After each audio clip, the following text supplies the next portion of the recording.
You, you may stay seated for music.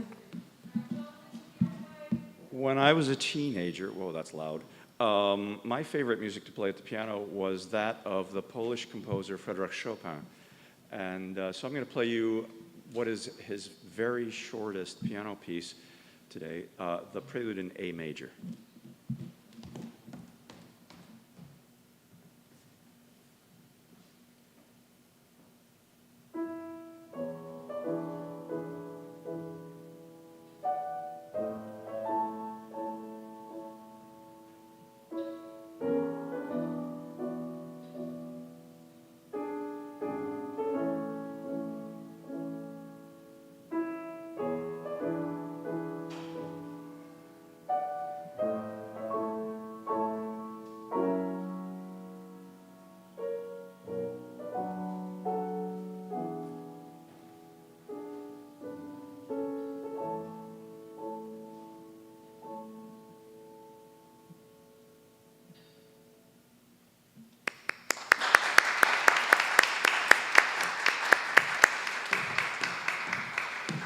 Thank you, Mr. Martin.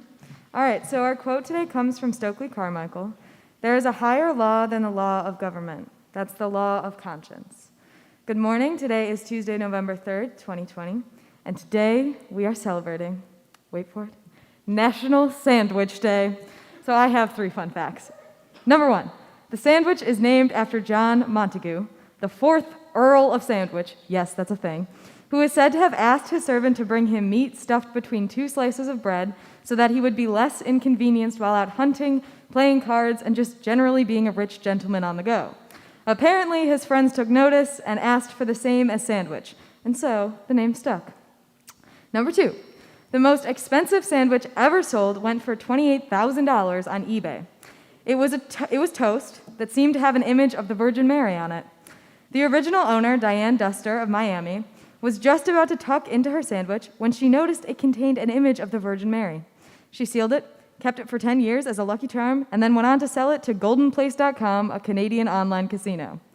And number 3, on the night of February 1st, 1976, Elvis Presley took his private jet from Graceland to Denver and back in one night because he was craving an 8,000-calorie sandwich made from a hollowed-out loaf filled with an entire jar of peanut butter, 1 jar of jelly, and a pound of bacon. The event made the Fool's Gold Loaf sandwich famous. And now I'd like to ask Maya to come up and tell us about our On This Day in History facts.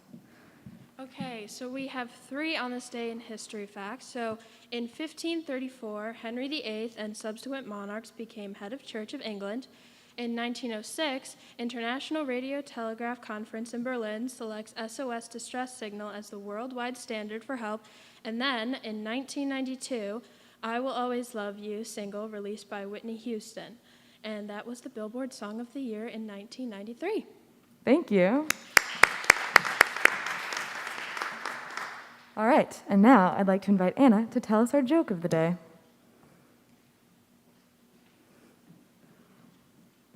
All right, here is the joke of the day.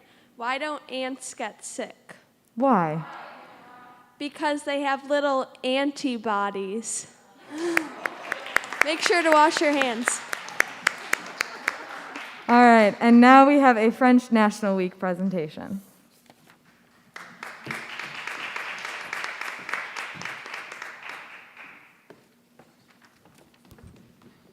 Hi everyone, happy National French Week from French Club. National French Week began yesterday on November 2nd and goes until Friday, which is November 6th. Okay. What are the goals of National French Week? This is a week-long celebration of anything French-related. We try to encourage everyone to develop an interest in French, and whatever that looks like is completely up to you.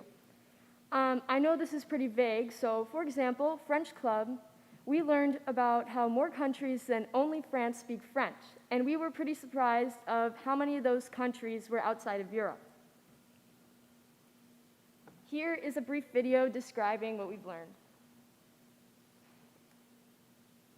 There are 274 million French speakers in the world. For France's Emmanuel Macron, speaking French opens doors in an increasingly globalized world.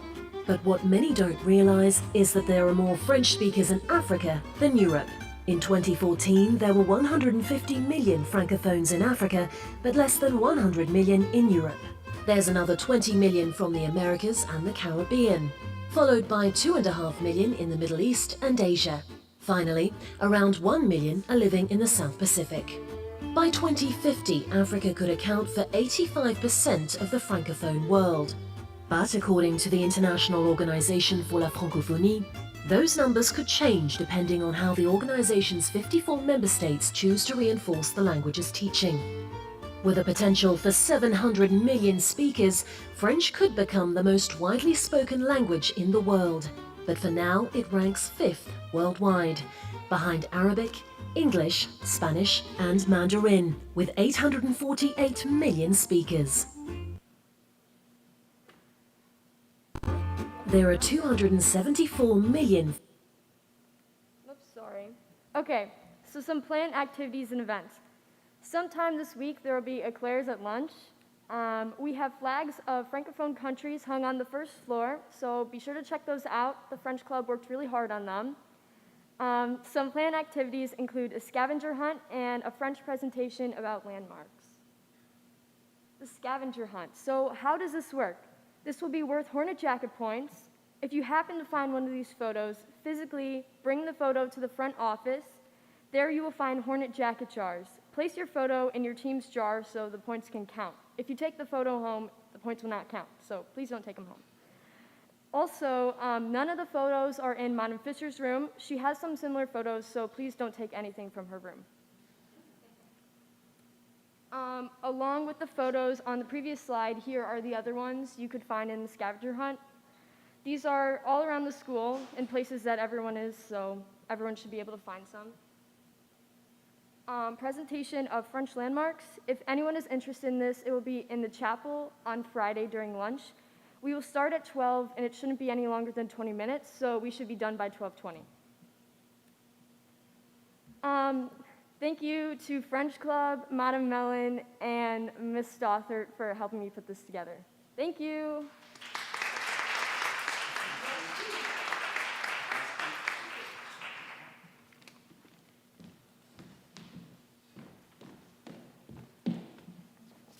All right, so today for lunch is Nacho Bar. Do we have any faculty announcements? Hi, everyone. So today is Election Day, and it marks 100 years of women voting. The 19th Amendment passed in 1920, and it took 72 years of continuous agitation to get that amendment passed, and then 45 more years until the Voting Rights Act of 1965 was passed, which guaranteed voting rights for minority voters. So we have buttons. I designed them, and Ms. Kelly got them printed for us. And you'll see that it says 1920, 2020, and then 1965. So it's celebrating the centennial and also remembering that it took 45 more years for everyone to be able to vote. So you can pick one up on the front stage here. They'll be here all day. If you don't get one that's sitting out, please sanitize your hands before reaching in the box. And then after today, if you're not here and you're watching from home, you can come by the art room to pick one up. Yay!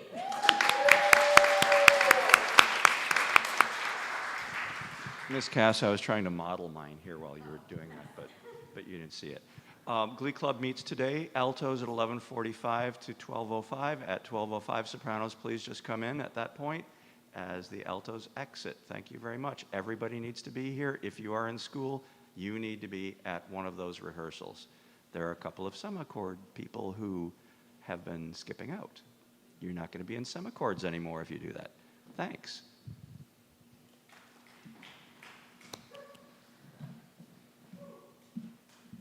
Good morning.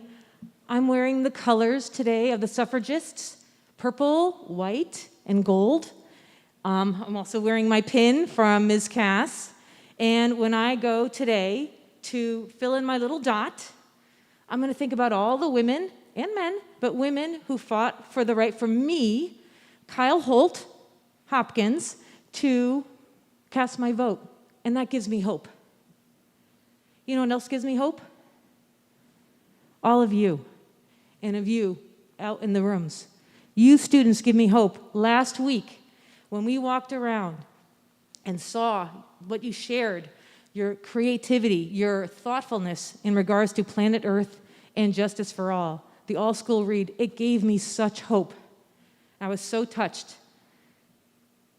I'm excited that we can actually take this hope and put it into action. Because this Saturday, we have a cleanup where we can actually help clean the earth and our space. That's really important to us on Ohio Street. That's right next to our rowing club, the BSRA, and we're partnering with the Buffalo Waterkeeper and a new partnership with the Niagara River Greenway called the Youth Stewardship Program. And that's what this is about. It's about stewardship. This is what you guys showed on Wednesday and all that work you did all summer for the all-school read, Planet Earth and Justice for All. So we're going to hear more about this on Thursday when we have the organizations coming and talking, because it's educational. It's kicking off this partnership with the Youth Stewardship Program, and it's a chance for us to, roll up our sleeves and get in the mud and actually do something for the planet. So thank you very much. Do we have any other faculty announcements? Any student announcements? Okay. Hi, guys. So as you already heard, it is Election Day. So Julie and I have some quick election trivia on behalf of the Young Politicians Club. So first of all, does anyone know how many electoral votes a presidential candidate needs to be guaranteed the presidency? Any first? Lily? 270. Correct. I have prizes, so after one you just remind me, you can get your prize. Say it out loud, we couldn't hear, so tell them. Okay. So should I say the question again? Well, say the answer. Okay. So the answer was 270. So whichever candidate gets to 270 electoral votes first gets the presidency. So look for that number on your screen. Next question. This is a little bit harder. If no one gets it, I have a different question to ask.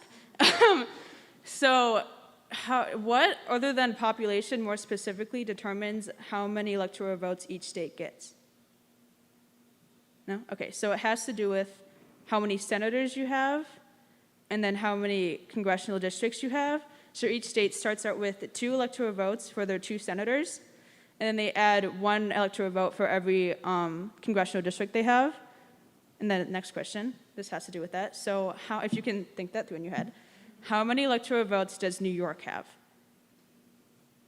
Yeah? 29. Yes. Now Julia has some questions too. Find me after morning meeting, I have prizes. 29. You're welcome. All right, hello. So, who was the first black candidate to run as a major party candidate for president?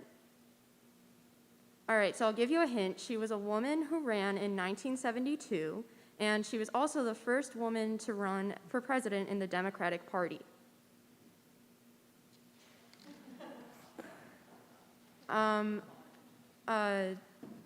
No, Mom, I already told you the answer this morning. The answer is Shirley Chisholm. She's super cool.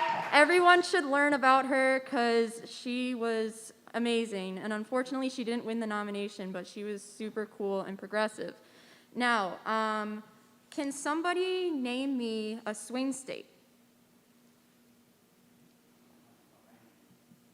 Yes, Dagny. South Carolina? Yeah? Yes, Pennsylvania. I'm not super sure if South Carolina is a swing state, but we do have extra candy. Okay. Because no one answered the Shirley Chisholm question, so. Yeah, if you want. Yes, Florida is a swing state. All right, I think that's it.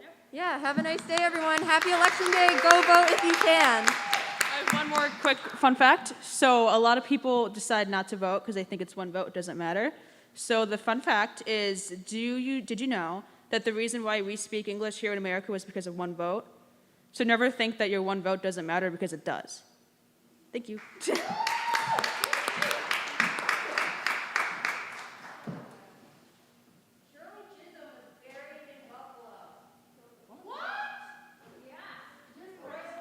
Shirley Chisholm was buried? Buried, you said? Okay, buried in Buffalo, just so everyone knows.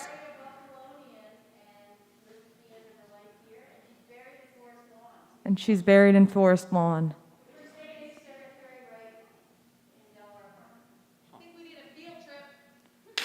Miss Hopkins said, I think we need a field trip. just for everyone on the live stream.